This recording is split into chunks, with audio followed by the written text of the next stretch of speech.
Hey, so I was just getting some work done the other day, and I was wearing the Moto 360 that day, and I got a quick email notification, didn't respond to it, didn't even have to take out my phone, and I thought, yeah, that's neat, but then I realized I haven't reviewed this yet. So let's do that real quick. This is the new Moto 360.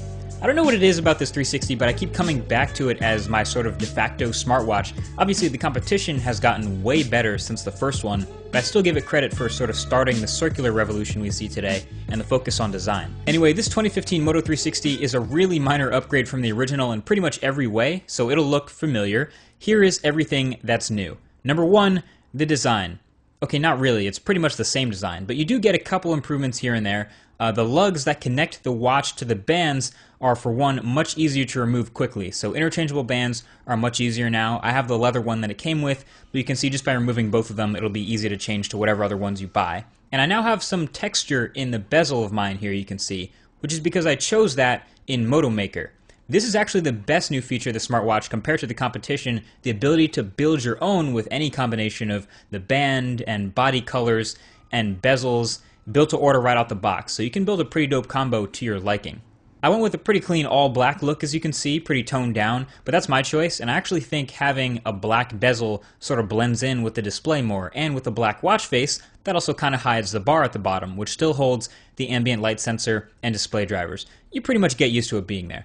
Alright, number two new thing is the specs. One of the biggest concerns with the first Moto 360, if you remember, was the slower, outdated OMAP chip they gave it. So this new one is now rocking literally a quad-core Snapdragon 400, new GPU, and half a gig of RAM. So that concern is pretty much wiped, and performance is consistently pretty smooth on the Moto 360. Interestingly, it's not the smoothest performance I've seen in any smartwatch, though. I'd still give that edge to stuff like the Apple Watch and even Samsung's Gear S2, just as far as pure smoothness of graphics goes. But among Android Wear smartwatches, this is pretty much as good as it gets. Now here's an interesting thing. The ambient mode that leaves the display on and dim forever is turned on by default when you get the new 360, which you would think with a small battery on a smartwatch and an LCD display, not an OLED like the Huawei watch, you'd think that would kill the battery life. But it has easily made it through a full day for me, usually with more than 30% left with ambient mode on. So if you turn ambient mode off and let the display fully sleep in between waking it,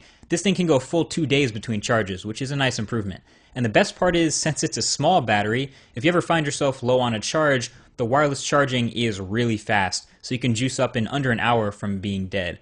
So yeah, I just left ambient mode on. The only weird thing I noticed is some watch faces overlapped with notification text while it's ambient, but that never mattered because when I light it up and look at it, everything snaps into place and into color.